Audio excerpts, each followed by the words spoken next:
Introducing the magnificent, the miraculous, the mysterious, disappearing track.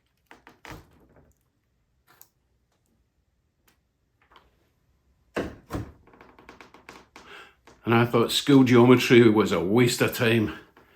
Or was it trigonometry? Can't remember. I was asleep at the time.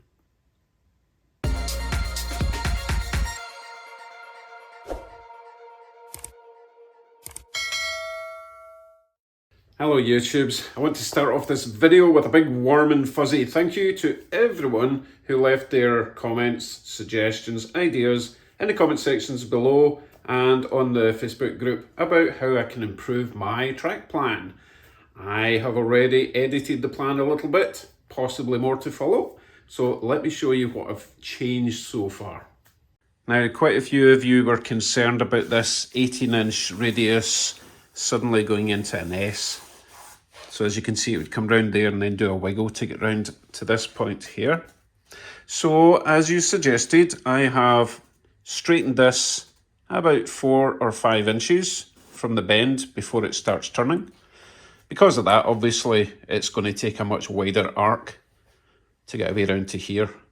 So it's coming in straight, nice and round, a little bit straight, and then it will start its 18-degree radius.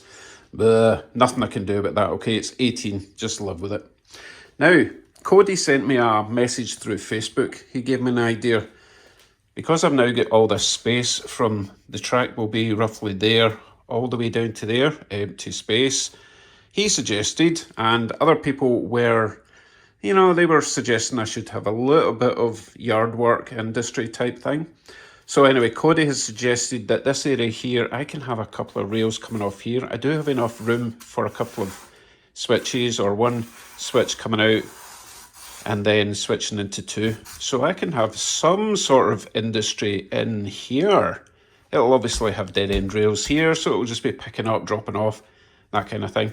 So it could be industry, it could be distribution, something like that. So hey, more suggestions please. What would you like in this area here? Okay, a couple of people were confused with my drawing, suggesting that I had an inner loop, which is what this is. The drawing basically suggested that this was grass and this was the layout board, but the black line in the diagram is the third track, if you like. So there's the 2 outer tracks there and then this inner loop, which I had to incorporate or my wife would have kicked me out because she thought the outer double loop would just be too boring, which is why we've got the inner one. So that's what that one is, okay? And that will be for smaller locos, normally 4-axle locos, because it's tighter radius. Bigger locos, bigger coaches, they can stick to the outside. They can get round the inner loop if they really want, they just won't look as good. So that's the plan so far. I also had an awesome suggestion from ACHB Railway about the cork bed. I'm not looking forward to beveling the edges with the sander, and it's actually quite tough work because the electric sander's heavy. If you do it by hand, it takes forever. So he suggested lay the cork first and then bevel it, which makes sense because once the cork bed is in place and glued down and solid, it's not going to move about, which is a problem I'm having trying to sand it down manually. It's a bit floppy. So thank you very much for that. It also means I can start laying cork. Talking of which, let's get the first bit down. It's over there. So this is my first section on the main part of the layout. As you can see, I've already beveled this bit just because I want this bit nice and perfect. I've also beveled this edge here, as you can see, hopefully, because the bridge has to duck under that. Don't worry, you'll see that later. So I'm just going to use the Commoner Garden white glue. A generous helping of this. Well, when I say generous, enough. Right up to the edge. I don't want it curling up.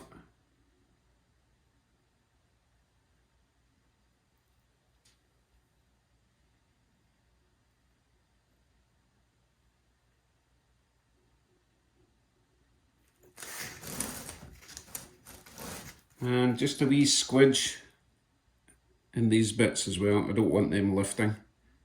This bit's really important to get spot on. Okay, let's squidge this into place, shall we? Now I have lined this up specifically so that at the other end of this I've left about this much room for where the curve starts, because I do need to separate them and do the whole easement thing. You know, we get this lined up, please. I want this as close as possible without interfering with my rails. That looks good there.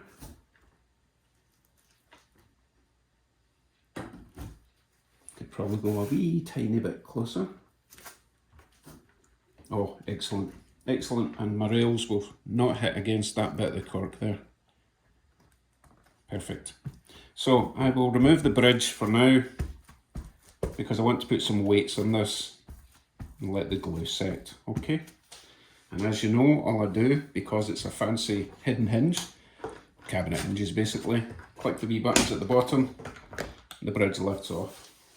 Just like that. Next up then, bendy bits. This is one of the trickier parts of the process. Now, if you remember, the track centres are 2 inches, but I want them 2.5 inches. So I need to leave a 1/4 inch gap between here and the next one when it gets to the bend. So I'm going to start a little bit further out here and gradually ease it out before it gets to the bend. We do have a little bit of straight here before it starts turning. Let's see, this is our centre line of the track. So I'm going to start with this one first. As I say, I'm going to start it just a little bit further out, and it will gradually get to about a 1/4 inch. And I'll do the same with the other side, inwards, a 1/4 inch, and that'll give us 2.5 by the time we get to the bend. So I'm going to use a combination of my white glue and these T-pins, which are nice and fat and long and easy to get out again. Right, let's give that a go. I'll probably only be able to do about half of this bend, and then I need to shift over to there.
First bend is done. Now, I may have underestimated the amount of pins I would need. That was basically 3 boxes of pins I used for that one bend. I don't have any more, so I need to wait for that corner to dry before I can take the pins out and do the next bend. However, I can do all the straight bits, so let's do that.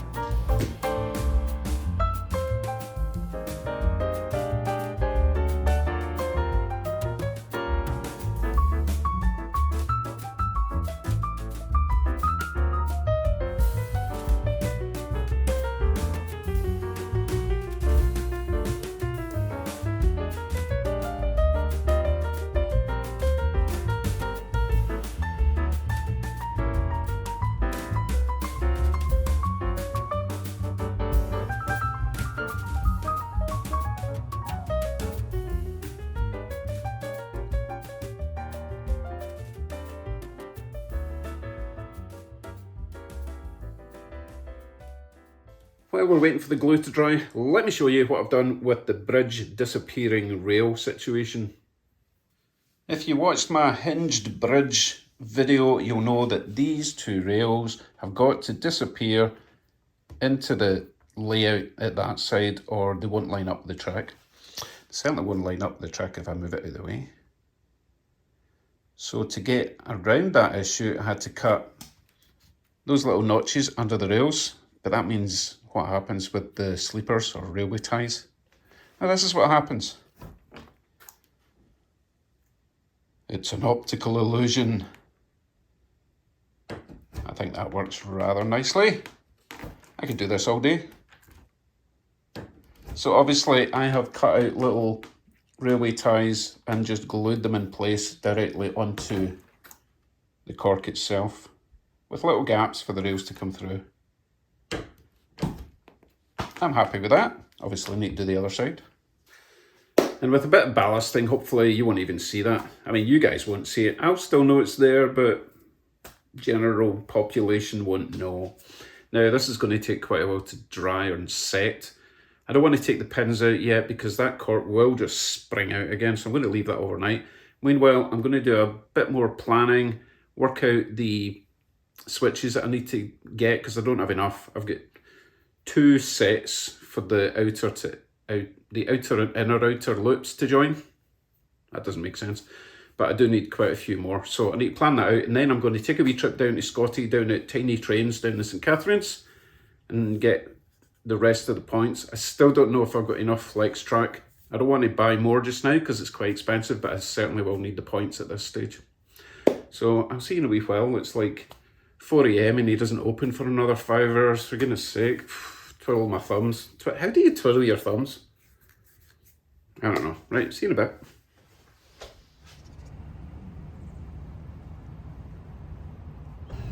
Tiny Trains doesn't open till 12 noon.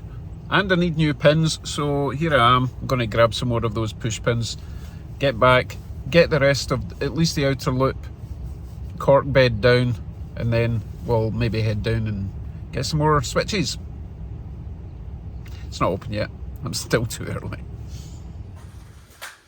Mission accomplished, 200 pins. Right, where were we? That bend is done, and I took some of the pins out and I've done this bend. So all that's left for the outer loop is this bend and that bend. Let's get to it.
My outer loop is now fully corked. So theoretically, once it dries, I could lay some track in that, hook up some power and run a train. However, I still need 2 sets of points for that siding over there next to the computer desk. And it's only 10 o'clock, still 2 hours before Scotty opens. So I'm going to have to call my local hobby shop that is open now. They're a wee bit more expensive, but if they've got them in stock, then I can be getting on with things, right? I did say I wanted trains running this weekend. Still a lot to do. Let me go and give them a call, make sure they've got them first locally. If not, I'll need to wait till 12 o'clock, 2 hours. What am I going to do with my time? I don't know.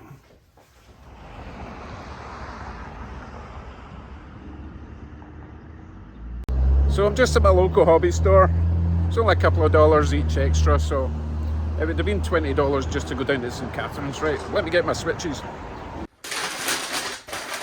Okay, I got my bag of goodies. They put it in this rather dodgy looking brown bag.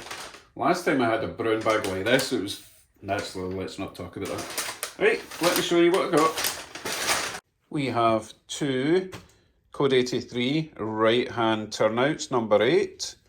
2 left hand turnouts, number 8. 1 number 4. 1 number 4 left and right. That's for the going into the 18, going into the 19. Little pack of trout nails, because I'm not gluing this down straight away in case I make a boo-boo. And a pack of little insulators. I already had 2 right-hand turnouts and 2 left-hand turnouts. Number 8, nice and gentle. Let me show you where they're all going to go. Starting over here, this is my outer 2 loops. So the inside of the outer 2 loops will be cutting off here to get access to the outer loop up there. And these do join very nicely without any extra bits in the middle. My goodness, what's that white thing up in the sky? I don't normally get light coming into the basement. So that fits in there really nice without any... I already said that. Okay, next bit. Middle express lane will be here. We're up at the back, by the way, just so you know where we are, orientation and all that. So this one will be going there to get access to this platform here. There's going to be a platform there, a nice bridge going over the top. Station building down here somewhere. And at the other side will be, is it that one? Nope, it is it this one? Yes, so that one will be going there so that this line can rejoin the express line again, okay? Over to the right hand side, the other way to get from the inner, inner loops, another 2 of these, similar to the ones over on that side. But we also need a set of points to go down there and round the outside, round the outside, round the outside. So this set, or this pair, will probably have to go down there so that we can get the next one, which will be this one. Let me move this out of the way for now. I need to put these back on though, the glue's not completely dry. It'll be going this way. Goodness, running out of room actually. Not sure if I'll be able to put these here, because that will need to go right up there and it'll start turning straight away. Not sure about this. Let's see, will that work? Oh, it'll work just. If that can't go, if these 2 can't go there, then they're going to have to go where I originally thought they could go, which was up there somewhere. We'll see, not the end of the world. I'll sort it out. What's that one for? Oh yeah, so this one is for bringing that outer siding, which comes round here, and it'll rejoin back onto the main line again, the main outer loop. And then finally, we have 2 left. These 2 number 4s, because they have to go onto the inner loop. So that will be joining roughly there. Because this is a number 4 because it's going into an 18-inch radius curve, so it has to be quite tight. That'll go down there. And finally, this one does the same thing, but you know, but down there somewhere. So that's all the points we need for now. Obviously, we are still planning this intersection here, because I do think I'll have a yard here And as I mentioned before, there'll be a little bit of industry there. And to help me plan all the inner loop shenanigans, I was sent a very special gift last night from Joe Robinson. Joe Robinson got me a full version of AnyRail. You know, the software stuff that I said I would never use. Well, someone bought it for me and now I feel compelled. It's actually really good fun. So I'll get the outer stuff done because I need to get a train running, and then we can all work together on what we're doing on the inside. Fantastic. Thank you very much, Joe. Very much appreciated, as is everyone else who's been helping me along the way. Well, folks, I need to wait for glue to dry. And I don't have enough pins to carry on doing more curves. So I'll maybe start prepping more cork and prepping some track. Now, I know what you're going to say. Flex track, make sure you solder the flexy bits together so it doesn't buckle, all that kind of stuff. But we'll get to that. I'm fully aware of all the pitfalls and all the things because you guys keep telling me what to do. Right, take care. I'll see you soon. I should probably get some sleep. I've been up all night. I don't even know what day it is. Is it Friday? Who cares? See you soon.